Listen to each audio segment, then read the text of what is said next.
ആകാശം വഴി വന്ന ഒട്ടകങ്ങൾ. മരുഭൂമിയെ ചില്ലുപെട്ടിയിലടച്ച് ദുബായ് മ്യൂസിയം വഴി വിറ്റഴിച്ചുകൊണ്ട് ദുബായിയുടെ അതിവിസ്തൃതമായ വാണിജ്യലോകത്ത് തുറന്നുവിട്ട കൊച്ചു വിസ്മയം അതിനേക്കാൾ വലുത് തേടിപ്പോകാൻ എന്നെ സ്വാഭാവികമായും പ്രേരിപ്പിച്ചു. മ്യൂസിയം ഡയറക്ടർ മറിയത്തിന്റെ പ്രോത്സാഹനം കൂടുതൽ ഊർജവുമായി. മരുഭൂമിയിലെ മണ്ണ് വാങ്ങിക്കൊണ്ടുപോയ ടൂറിസ്റ്റുകൾ ഒട്ടകങ്ങളെയും വാങ്ങിക്കൊണ്ടുപോയാലോ എന്ന ചോദ്യത്തിന് ശരിയായ ദിശയിലേക്കാണ് നിന്റെ നീക്കം. നല്ല ഭംഗിയുള്ള ആകർഷണീയമായ ഒട്ടകങ്ങളെ ദുബായിലങ്ങനെ ഒരിടത്തും കിട്ടാനില്ല എന്ന മറിയത്തിന്റെ മറുപടി തുറന്നുകിടക്കുന്ന അവസരങ്ങളിലേക്കുള്ള ചൂണ്ടുപലകയായി. കരാമ മാർക്കറ്റിലെ ചില കടകളിൽ കാണുന്ന കളിമൺ ശില്പങ്ങൾ ഇന്ത്യൻ തലസ്ഥാന നഗരിയായ ഡൽഹി വഴിയാണ് എത്തിച്ചേരുന്നതെന്നറിയാമായിരുന്നു. ഒരുപക്ഷെ അവിടെ പോയി ഒട്ടകശില്പങ്ങൾ തിരയുന്നത് ഒരു പാഴ്ശ്രമമാകാം. എങ്കിലും ഒന്ന് ശ്രമിച്ചു നോക്കിയാലോ എന്നൊരു തോന്നൽ കലശലായി. ഒരു കാര്യം തോന്നിക്കഴിഞ്ഞാൽ പിന്നെ അമാന്തിച്ചു നിൽക്കാൻ മനസ്സ് സമ്മതിക്കില്ല. ഏറ്റവും ടിക്കറ്റ് നിരക്ക് കുറഞ്ഞ ഡൽഹി വിമാനത്തിൽ ഒരു സീറ്റ് പിടിച്ചു. വ്യാപാരാർത്ഥമുള്ള ആദ്യ യാത്രയായിരുന്നു അത്. ഒട്ടകങ്ങളെ തേടിയുള്ള ആ യാത്ര ഒരുപാട് പുതിയ അന്വേഷണങ്ങൾക്കും അനുഭവങ്ങൾക്കും വഴി തുറന്നു. ചാന്ദിനി ചൗക്കാണ് അക്കാലത്തെ ഡൽഹിയിലെ അറിയപ്പെടുന്ന മാർക്കറ്റ്. കാലം 1995. ദുബായ് മാർക്കറ്റിൽ വിറ്റഴിയാൻ സാധ്യതയുണ്ടെന്ന് കണ്ട പാവക്കൂത്ത് ചരടിൽ കെട്ടി കൈവിരലുകളുടെ താളത്തിൽ കളിപ്പിക്കുന്നത്, വാതിലിൽ തൂക്കിയിടുന്ന പലതരം മണികൾ, അങ്ങനെ പലതും വാങ്ങി. പക്ഷേ തിരക്കിയിറങ്ങിയ ഒട്ടകം മാത്രമില്ല. അത് കിട്ടാൻ രാജസ്ഥാനിൽ പോയി അന്വേഷിക്കേണ്ടി വരുമെന്നൊരു കച്ചവടക്കാരൻ പറഞ്ഞു. പക്ഷെ തനിക്കത്ര ഉറപ്പില്ലെന്നും അയാൾ കൂട്ടിച്ചേർത്തു. പിന്തിരിയാനോ പാതിവഴിയിൽ ഉദാസീനനാവാനോ മനസ്സു കൂട്ടാക്കിയില്ല. ഡൽഹിയിൽ നിന്ന് ഇൻഡോറിലേക്ക് പുറപ്പെടാൻ നിൽക്കുന്ന ഒരു ബസ്സിൽ ഇടം പിടിച്ചു. ബസ്സിൽ നിറഞ്ഞു കവിഞ്ഞ ആളുകൾ. ക്ഷീണിച്ച മുഖവും മുഷിഞ്ഞ വസ്ത്രവും ധരിച്ചവരാണ് അധികവും. പുരുഷന്മാരിൽ പകുതി പേരും കമ്പിയിൽ തൂങ്ങിയാണ് നിൽപ്പ്. ആളുകളേക്കാൾ കൂടുതൽ അതിൽ എന്തൊക്കെയോ നിറച്ച ചാക്കുകെട്ടുകളാണെന്ന് കാണാം. ഉണക്കപ്പുല്ലും ഉള്ളിത്തോടും പിന്നെ തിരിച്ചറിയാനാവാത്ത എന്തൊക്കെയോ ചപ്പും ചവറും പുറത്തേക്ക് തള്ളി നിൽപ്പുണ്ട്. ഇതൊക്കെ ഇത്ര കഷ്ടപ്പെട്ട് കുറേ ദൂരം കൊണ്ട് ചെന്നെത്തിക്കുന്നത് എന്തിനായിരിക്കുമെന്ന് സഹജമായ സംശയം തോന്നി. മണിക്കൂറുകളോളം നീണ്ട യാത്രയായിരുന്നു.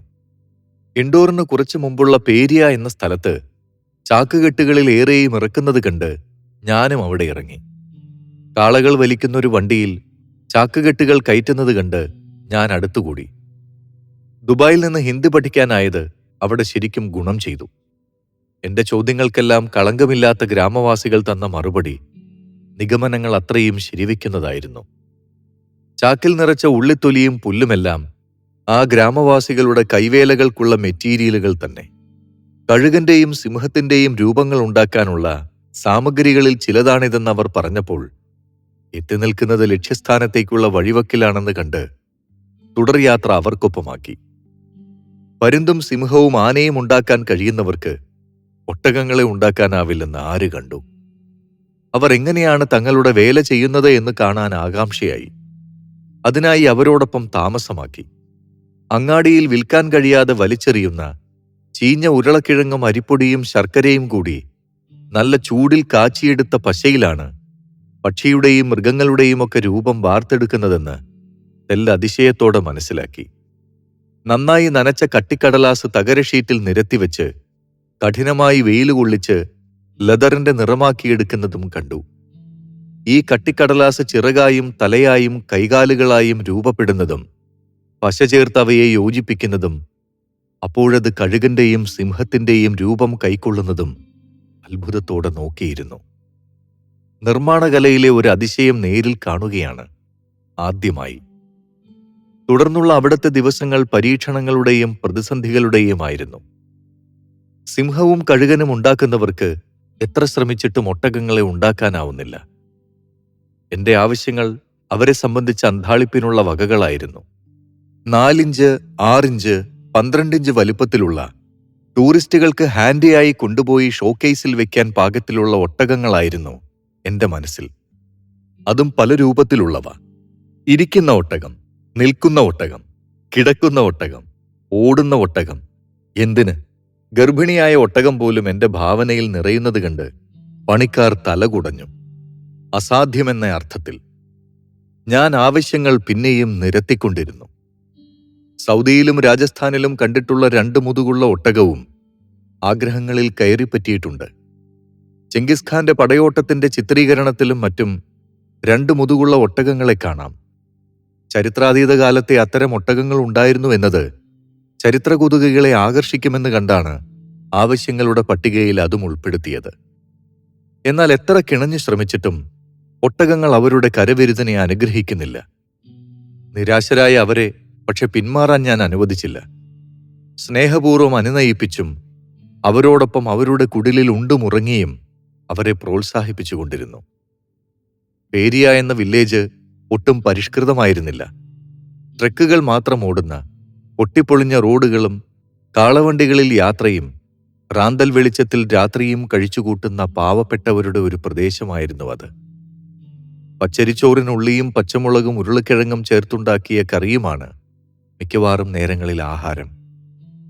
നഗരം വിട്ടാൽ എങ്ങനെ ജീവിക്കാമെന്ന് എനിക്ക് ആദ്യമായി പഠിപ്പിച്ചു തന്നത് പേരിയൻ നാളുകളിലെ ഈ അസൗകര്യങ്ങളും പരിമിതികളുമാണ്. പാതിരാവരെ ജോലി ചെയ്ത് പുലർച്ചെ 5 മണിക്കുണർന്ന് ജോലിയിലേർപ്പെടുന്ന ഗ്രാമവാസികളുടെ ശീലം പിന്തുടരേണ്ടി വന്നു. അവരെക്കൊണ്ട് ഒട്ടകങ്ങളെ ഉണ്ടാക്കിയെടുക്കും വരെ വിശ്രമമില്ലാതെ ഒപ്പം നിന്നേ തീരൂ. 15 ദിവസത്തെ രാപ്പകലില്ലാത്ത പരീക്ഷണങ്ങൾക്കൊടുവിൽ ഒട്ടകത്തിന്റെ യഥാർത്ഥ രൂപം വന്നു തുടങ്ങി. വെറുതെ നിൽക്കുന്ന ഒട്ടകമല്ലല്ലോ എനിക്ക് വേണ്ടത്. നേരത്തെ സൂചിപ്പിച്ചതുപോലെ ഓടുന്ന, നടക്കുന്ന, ഇരിക്കുന്ന, സവാരി ചെയ്യുന്ന, അങ്ങനെ ഒട്ടകത്തിന്റെ ജീവിത ചിത്രീകരണം പോലെ വൈവിധ്യം നിറഞ്ഞതാവണം. നിരന്തര പരിശ്രമം കൊണ്ട് എന്തും സാധ്യമാകുമെന്ന ചൊല്ലിനെ ഒരിക്കൽ കൂടി അന്വർത്ഥമാക്കും വിധം ഒടുവിൽ എന്റെ ആവശ്യങ്ങളെ അത്രയും അവർക്ക് നിറവേറ്റാനായി. എല്ലാത്തരം ഒട്ടകങ്ങളും കൂടി 400 എണ്ണം അവർ ഉണ്ടാക്കിയെടുത്തു എന്ന് സാരം.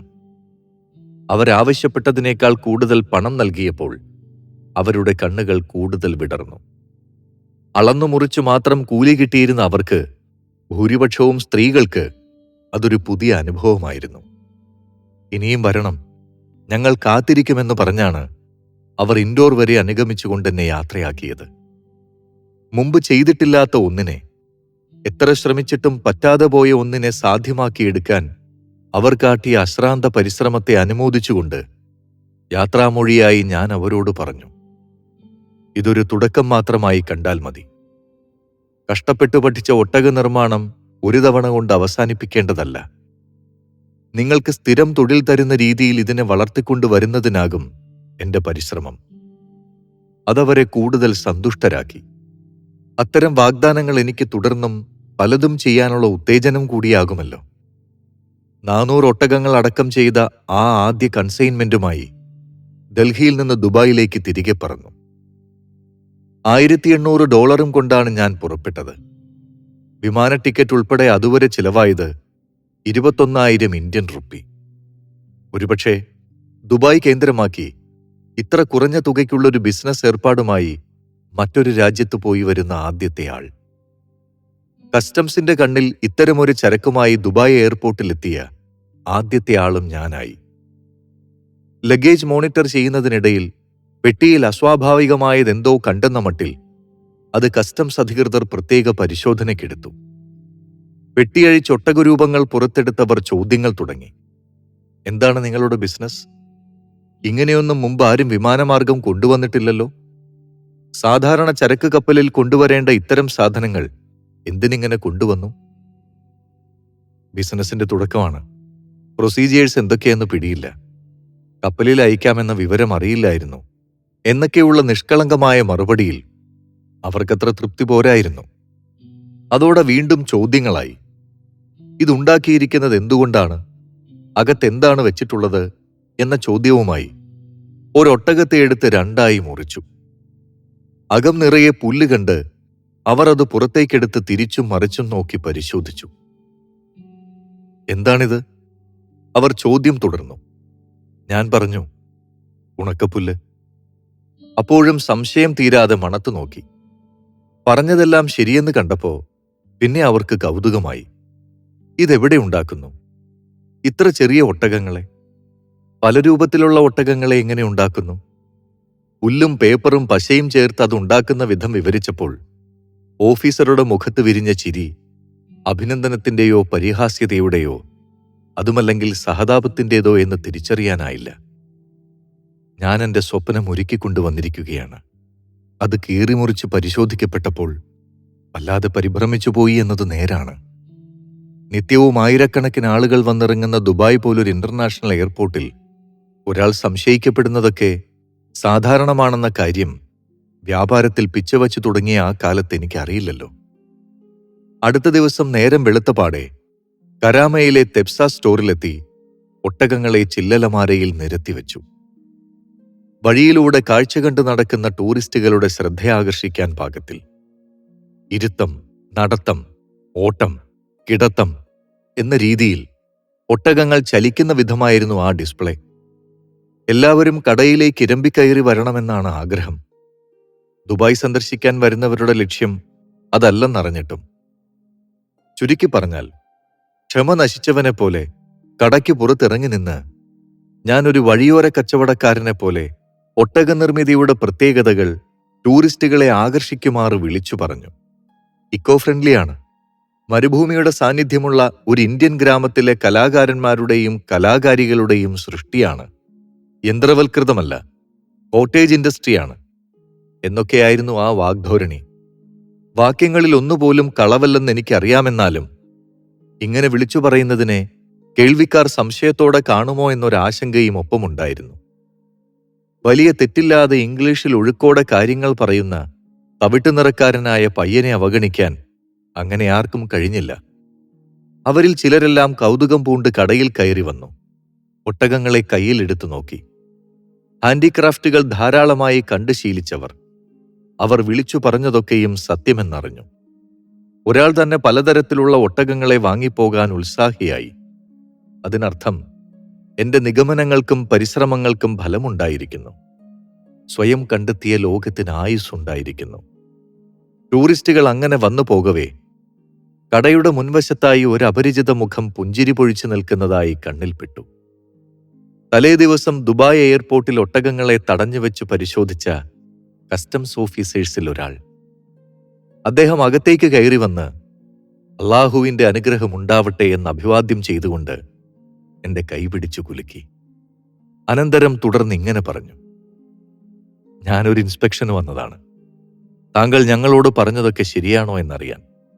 ഇത്ര കഷ്ടപ്പെട്ട് ഇങ്ങനെ ആരും ചെയ്യാത്ത ഒരു കാര്യത്തിൽ മുൻകൈയെടുക്കുന്നതിന് പിന്നിൽ എന്തെങ്കിലും കടത്തൽ പരിപാടി ഉണ്ടാവില്ലേ എന്ന സംശയം നിങ്ങളെ വിട്ടയച്ച ശേഷവും ഞങ്ങളിൽ മാറാതെ നിന്നു. അതാണ് നിങ്ങൾ തന്ന വിലാസത്തിലൊന്ന് അന്വേഷിക്കാമെന്ന് വെച്ച് ഞാൻ ഇറങ്ങിത്തിരിച്ചത്. ടൂറിസ്റ്റുകൾക്ക് താങ്കൾ വിളിച്ചുകൂവി ക്യാമൽസിനെ വിൽക്കുന്നത് കണ്ടപ്പോൾ ആ സംശയമെല്ലാം തീർന്നു.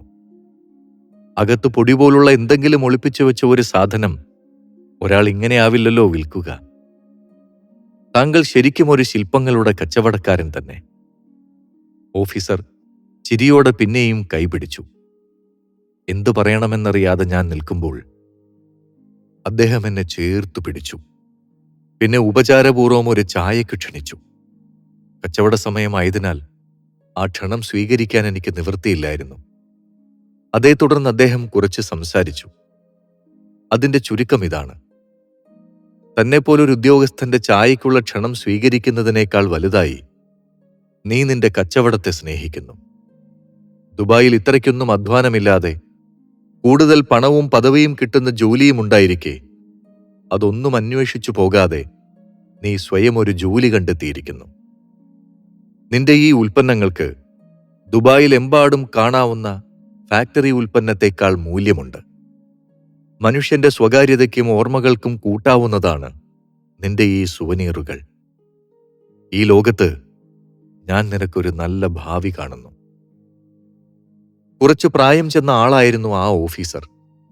തലയിൽ പല ഭാഗത്തും നര കാണാം. ഔദ്യോഗിക കാര്യങ്ങൾക്കപ്പുറം അനുഭവങ്ങളും കാഴ്ചപ്പാടുമുള്ളയാൾ. അദ്ദേഹം പറഞ്ഞതൊക്കെ മനസ്സിനെ സ്പർശിച്ചു. ഞാൻ ഇറങ്ങിത്തിരിച്ച മേഖലയെക്കുറിച്ച് കൂടുതൽ അവബോധം പകർന്നു തന്നു. സലാം പറഞ്ഞ് മടങ്ങുന്നേരം അടുത്ത കണ്ടുപിടുത്തം എന്താണെന്ന് അദ്ദേഹം ചോദിക്കാതിരുന്നില്ല. ഡൽഹിയിലെ ചാന്ദിനി ചൗക്കിൽ കണ്ട മാത്രയിൽ ഒരു സാധ്യത തെളിഞ്ഞു കണ്ട ചണത്തിന്റെ ബാഗുകളെപ്പറ്റി ഞാൻ പറഞ്ഞു. അത് ദുബായ് മാർക്കറ്റിൽ കൂടുതൽ ഗുണനിലവാരത്തോടെയും ഭംഗിയോടെയും അവതരിപ്പിക്കണമെന്നൊരു മോഹമുണ്ടെന്നും ഒളിച്ചുവെക്കാതെ പറഞ്ഞു. അപ്പോൾ അദ്ദേഹം ആശംസിച്ചു. വളരെ നല്ല കാര്യം. നിന്റെ ചിന്തകളെല്ലാം ഇക്കോ ഫ്രണ്ട്ലി ആണല്ലോ. All the best. ദുബായ് പോലൊരു പടുകൂറ്റൻ വാണിജ്യ നഗരത്തിൽ തിരിച്ചറിയാനും അഭിനന്ദിക്കാനും ആളുണ്ടല്ലോ എന്ന സന്തോഷം അനുഭവിച്ചു. ദുബായ് മ്യൂസിയം ഡയറക്ടർ മറിയം മാഡത്തിന് പിന്നാലെ ഇപ്പോൾ ഒരു കസ്റ്റംസ് ഓഫീസറും. ആ പട്ടിക വലുതാകുന്നതിനനുസരിച്ചായിരുന്നു കരിയറിന്റെ വളർച്ച തന്നെ. അത്തരം മഹത് വ്യക്തികൾ കൊച്ചു ജീവിതത്തിലേക്ക് കടന്നു വന്ന വഴിയെ, അല്ലെങ്കിൽ ഞാൻ അവരുടെ ജീവിതത്തിലേക്ക് പ്രവേശിച്ച വഴിയെയാണ് ജീവിതകഥയുടെ തുടർച്ച. ഓഫീസറോട് അന്ന് പറഞ്ഞതുപോലെ ചണസഞ്ചികൾ വീണ്ടും ഡൽഹിയിൽ പോയി ഭാവനയ്ക്കൊത്തുണ്ടാക്കിയെടുത്ത് ദുബായിലെത്തിച്ചു. അന്ന് 1995 ദുബായ് മാർക്കറ്റിൽ അങ്ങനെ ഒന്ന് ആദ്യമായിരുന്നു. പരിസ്ഥിതി സംരക്ഷണവുമായി ബന്ധപ്പെട്ട് ഇത്തരം ബാഗുകളുടെ ഉപയോഗത്തെപ്പറ്റി യുണൈറ്റഡ് നേഷൻസ് പറഞ്ഞത് ഇതിനെത്രയോ ശേഷമാണ്. 192 ചതുരശ്ര അടി മാത്രം വിസ്തൃതിയുള്ള കരാമയിലെ കൊച്ചു ഷോപ്പിൽ നിന്ന് എന്റെ സ്വപ്നങ്ങളെ പുറം ലോകം അറിയാൻ ഈ ജൂട്ട് ബാഗ് കാരണമായി ഒരു കഥയും ഇതിനോട് ചേർക്കാം. ആരോ പറഞ്ഞ് ജബൽ അലി ഗോൾഫ് ഹോട്ടലിൽ നിന്ന് ഈ ബാഗിനെ പറ്റി അന്വേഷണം വന്നു. അവർ അത് 1 ഡസനോളം വാങ്ങിക്കൊണ്ടുപോയിരുന്നു. എന്റെ പദ്ധതികളെപ്പറ്റി മനസ്സിലാക്കിയ അവർ തങ്ങളുടെ ഡെസ്കോ ഗ്രൂപ്പിന് കീഴിലുള്ള നക്ഷത്ര ഹോട്ടലുകളിലൊക്കെ ഗിഫ്റ്റ് ആർട്ടിക്കിൾ ഔട്ട്ലെറ്റുകൾ തുടങ്ങാൻ ക്ഷണിക്കുന്നതുവരെയുള്ള അത്ഭുതം അവിടെ സംഭവിച്ചു. കേവലം ഒരു ചണസഞ്ചി ഉണ്ടാക്കിയ ആ അത്ഭുതങ്ങൾ.